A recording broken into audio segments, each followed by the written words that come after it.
That's a fucking Godzilla monster.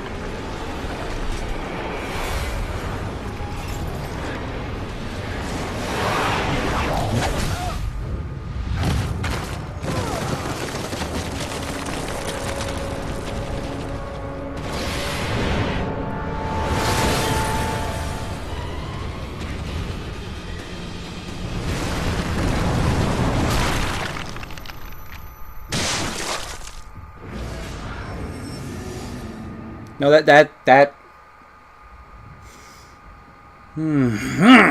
is just a really good. Oh, that scene just combined all the elements of survival horror, like pointless, useless things, fucking giant Godzilla monster boss, inaccurate hitbox detection. Wow, what else can I say? It's just, 10 out of 10. Everyone buy this game. And then play the first 14 chapters. You know, it's not all that great. It's all the way through. And then when you get to the 15th chapter, break the disc in half and repeatedly shove it up your ass. And you'll get the same kind of experience as I'm getting. But I think yours might be a little bit more enjoyable, really.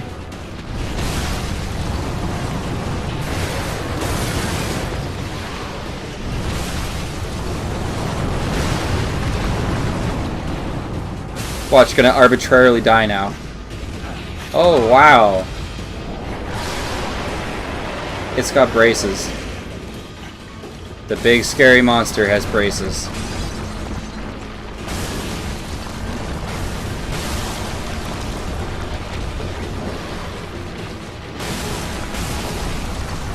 You know, when I think of a horror game's final boss, I don't think of braces. I don't think... You know what? It's not even horror. This isn't horror. This is fucking Gears of War. Look at this go.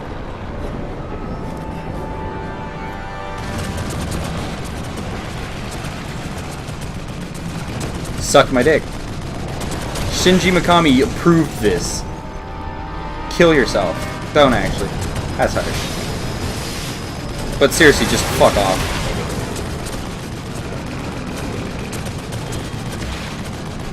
You know what I like is a fucking turret shooting section to end a survival horror game.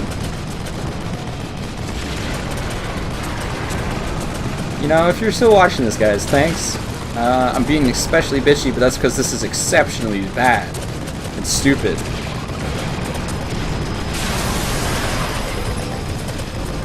This is Gears of War.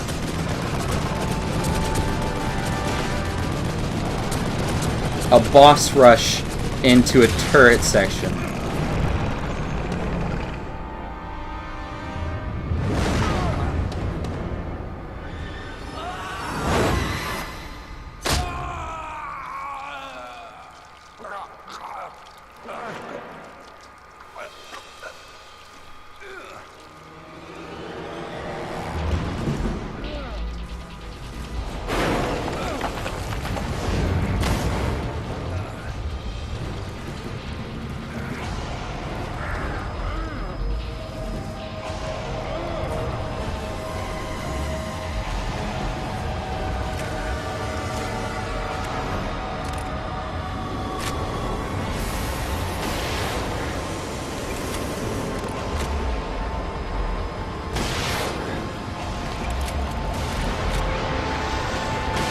I don't even know what to say anymore.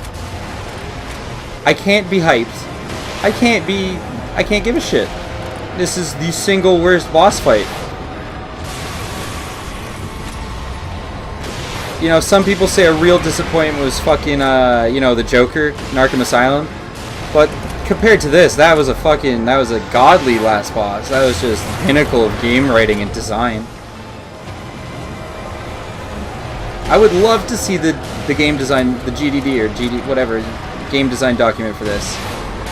I want to see the outline.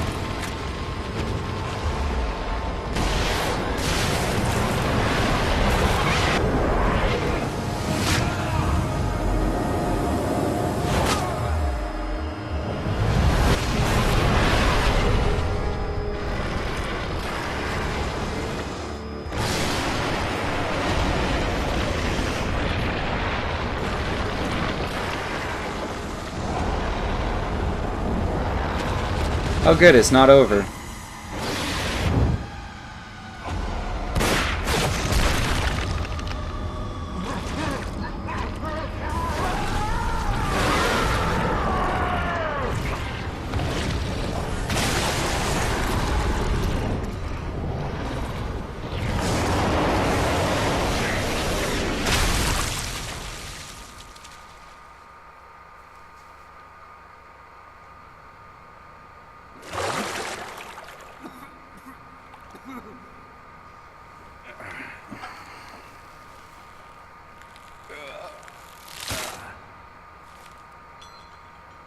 Really? Really? He just pulled something out of his fucking, you know, the... Oh god, never mind.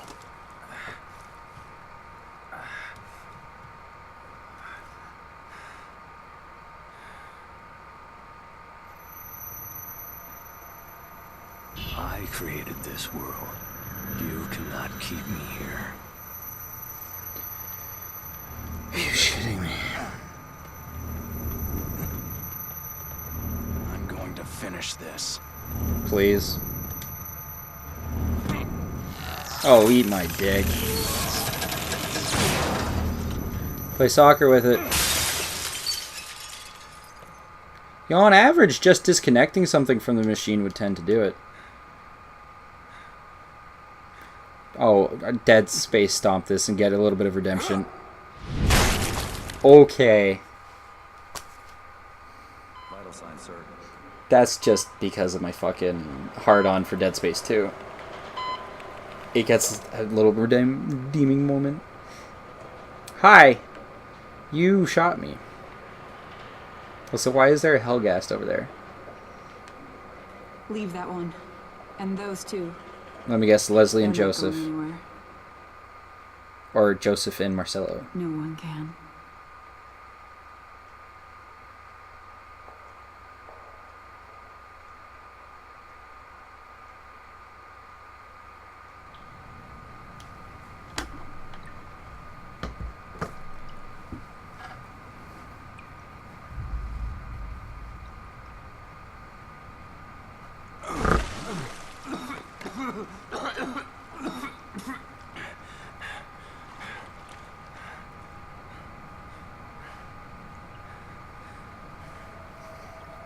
Connolly?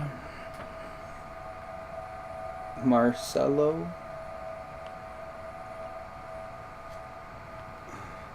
Empty brain bucket?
Go, go, go! Detective, are you all right? Is there anyone else? Just give me some real fresh air.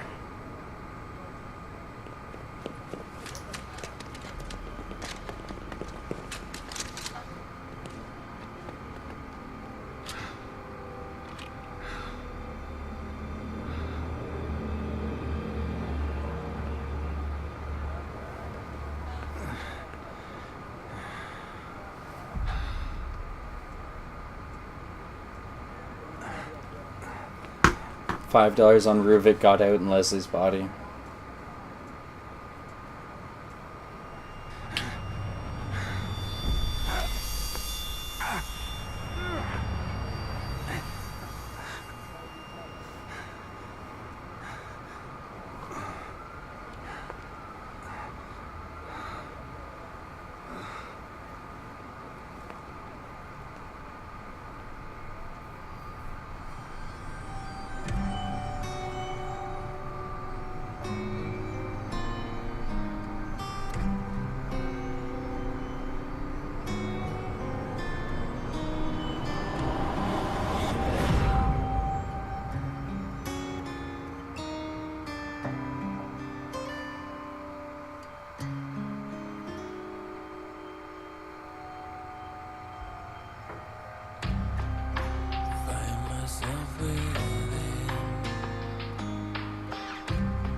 Okay. Before I get into it, my bitching. I do this at the end of the video. You're more than welcome to fucking click off. If you're still watching this, you get fucking brownie points or something. Cause I don't know. But, god damn it. So the story never has full closure. They don't spell anything out for you. And basically, I think it's because they didn't want to write it. They didn't want it to be like, oh, we're leaving it open-ended because it's more to you. Or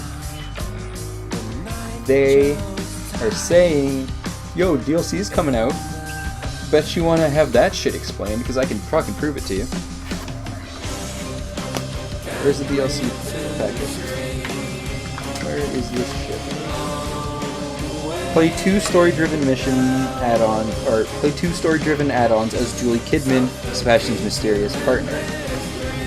You know, $5 on that explaining what the fuck is going on, or she's just fucking Ada, really, from fucking Resident Evil. So it was it was all fake, but it was all super real because if you died in the game, you died in real life. Wow, what a revolutionary concept from Tron. And probably Myra, his wife, was killed by Kidman's organization, or whatever the fuck is going on with that. Ruvik is clearly not dead, or Leslie has superpowers. Kidman's in some bullshit and just happens to be in the right place and has purple eyes. Joseph's apparently fucking dead. Yeah.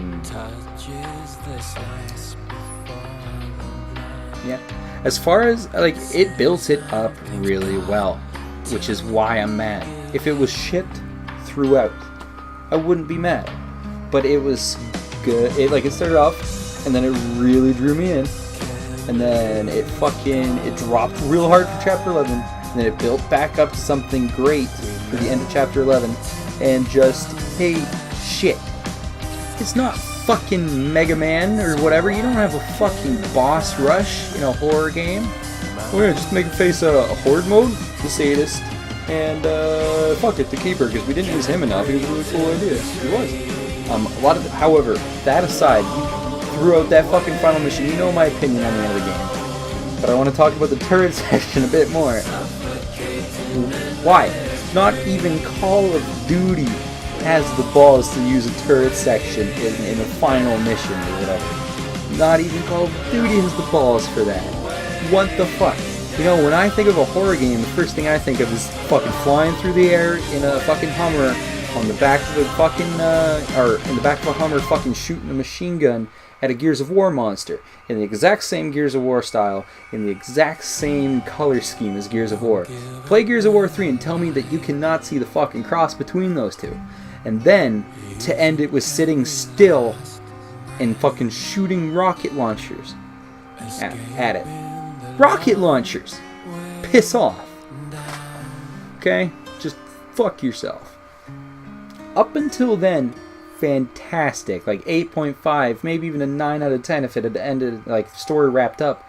But if you include that final chapter, I can't give it anything more than like a 6. Like it soured it so brutally for me. And people could disagree, agree, whatever. But that's my opinion on that. But the graphics are very good. The ID5 engine and Bethesda in general, all their games and all their engines that they ever work with tend to be... oh, I forgot Jennifer Carpenter's in here. I like her. Anyways, Yuri Lowenthal. Fuck, sorry. I get easily distracted. What was I saying? Oh yeah, Bethesda engines have always had the pop-in problem, but normally it's fine because you're like, oh, it's a big scale game, Fallout or Skyrim, and you're like, well, shit, alright, you know what, fine, go for it. And then, but this game, it's a very big scale game in the sense of it's got a lot of environments, and you know, it does that really well, but it shouldn't have that pop-in, basically. No game on this generation should have that pop-in. I didn't give fucking Dead Rising 3 a pass for that, and it's a launch title in a fucking massive scale open world. It should not have texture popping in this generation. It's just not how that should work, with the power you're given.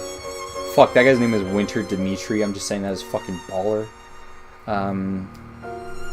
But, I mean, if you like survival horror and you can deal with that ending, go for it. I would recommend it.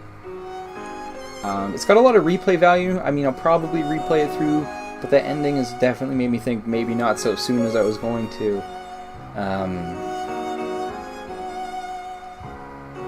It's also got a lot of similarities for Resident Evil games, and you're like, well, Shinji Mikami's part of it. Like, he should also have some new ones. I'm not saying, like, a lot of mechanics were very similar, a lot weren't, but I'm just saying, I noticed a lot. But overall, the design was great. The boss fights, with the exception of that last one, Claire de Lune, that's what it is. Anyways, all those were really good. All of the boss fights were fun, exciting, intense. Except that last one. Which is a shame, really. If you're gonna have a shit boss fight. Like, in all honesty, I think the fucking Alpha, or whatever that thing in the parking lot was called, would be better suited to that last boss fight. Because it's more tense, you're running around, you're doing things, you're playing a game. And you can try to sneak for the first half. Like, there's a survival part to that. They took all that out and went full fucking... I'm surprised there was no fucking boulder punching, is basically what I'm trying to say. I said I wasn't gonna fucking talk about that anymore. But, and the aiming has its definite moments. If you're moving at all, sometimes your bullets, it has like tracer parts on it. Your bullets will just go straight through the chest of somebody. That's not right. With no explanation, that's not right for sure. That's just not good. Overall, the aiming's hard, but it's a horror game. You don't want it to be super easy, otherwise where's the tension in trying to shoot somebody? The weapons were all pretty balanced. The Magnum came in way too late to be fucking useful for anything, really. I probably should have used it against the Keeper, but I had a little bit more faith in the game that I wasn't going to get fucked and be in a turret section for the final boss with big fucking glowing red Star Fox things flying across the screen. Crossbow was neat. It was a neat idea. It was enjoyable. You really did have to scavenge for things during the first chapters to make sure you could actually play it without getting fucked up the ass. The stealth was enjoyable, but you didn't have to. The combat a lot of the time, though, really didn't feel like you're doing combat because you can. You're doing combat because you fucked up the stealth. Which is, I guess, is really what the game is about, so you can't complain too much on that. But, I think that's realistically going to wrap up my thoughts. If you haven't gathered the fact that I think the end of this game is a steaming pile of shit and they ran out of ideas and time, then now you do. But a lot of it and parts of it were really good. If you're a horror fan, but you're not so, into it right now, or you don't want a Halloween game, wait for a price drop. If you are really into survival horror, like you like Dead Space and Resident Evil, the old ones, and I can recommend it quite well. It's good. If that's the kind of game you enjoy, you'll enjoy the majority of it, and for that I think it's worth it. It had a great direction, great enemy designs, fantastic atmosphere. It was just the ending really fucked it up. And the story with no tie-ins for any real explanation, and they really just used Kidman as one big Deus Ex to get out of a corner they may have written themselves into, or so they didn't have to write something. But,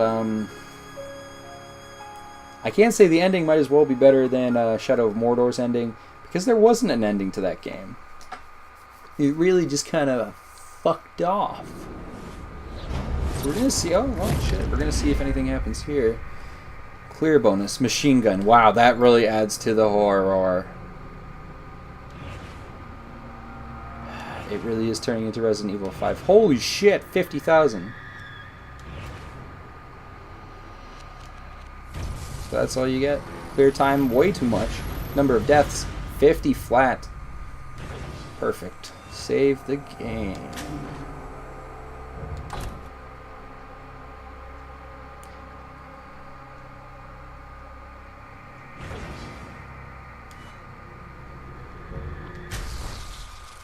But yeah, that ending sequence, even that maze part, the maze part had no reason to be in there. None. Like, I really couldn't tell you. Wow, okay, that's neat, I guess. We'll check out the model viewer. I might as well. But it really just... I don't get it. I just don't understand.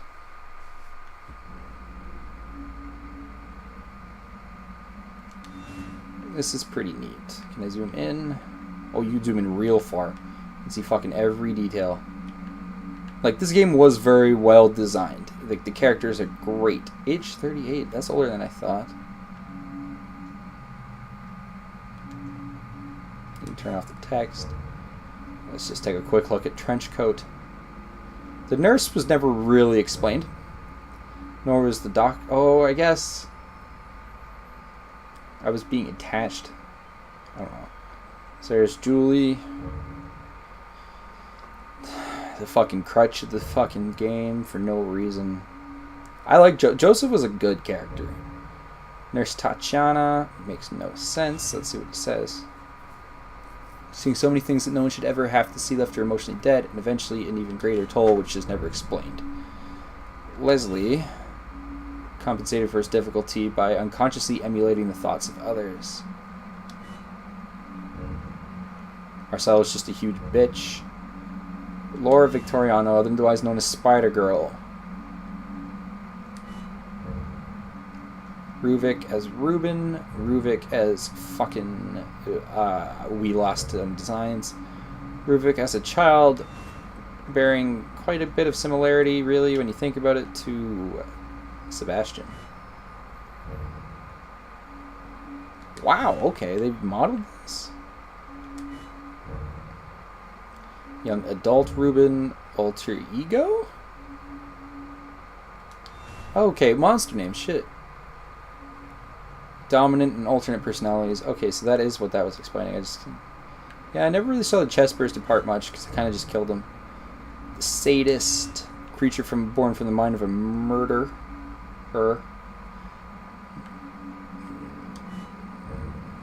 Zen and Nguyen. Can't believe they had voice actors. Abandoned and raised in a laboratory, the more cowardly of the two, violently lashes out. This guy's just a bitch. Covered his eyes and ears. Let's see if they give you anything on the Keeper. Blend of Ruvik's final memories before he was dismembered, and his fury at having his research stolen from his safe. Anyone who approaches the safe is killed, and their severed head is added to those in the sack. So there's only one. Yeah, I guess I did see the fucking Keepers. Trauma? Oh, cool. Concept of death and rebirth based upon his reflection of the religion his father forced upon him. So I guess that's why it's a borderline cross kind of thing going on. Across the back. Don't really see how it could have anything to do with death. Silent Hill generally had better designed monsters. Sentinel, really? Guardian of the church, bred in a cult laboratory, raised in sacrificial victims, and craves human flesh. Laura as a creature. This was a great design. Laura's tragic death and Ruvik's own... Oh, the hair moves. Shit. Look at that. Break a game with that. Vengefulness. The thing is nearly immune to bullets, but reacts violently to open flame because you fucking... I think I honestly prefer Quell. What a weird name. Desire to remain unseen by others. It changes color to blend in and uses long tentacles to snare the unwary. Shigyo. Aquatic. Oh, fuck these things, man. Drowned during testing. The consciousness became lost in his world.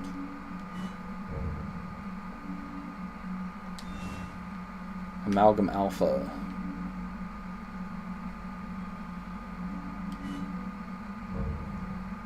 Heresy? What a wasted design.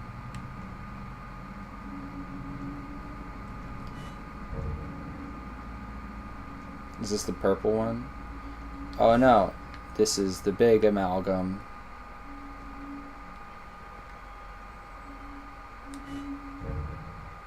The amalgam core.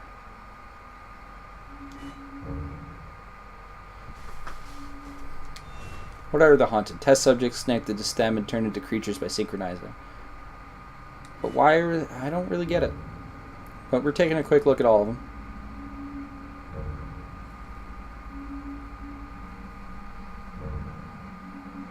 No real explanation. Why doesn't the invisible guy get his own... And there's Team Payday.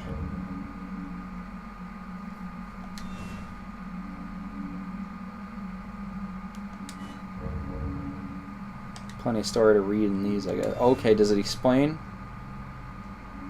Having a higher synchronization wear hoods. Didn't even notice that one. Oh, that one had the double knives. Okay. Yeah, everyone has an umbrella. And this guy's a huge bitch. They're not going to explain how it can shoot shit at you? Animals? Knife.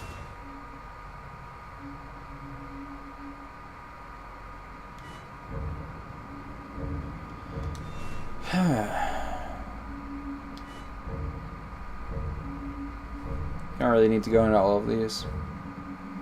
Yeah, that thing that we never get.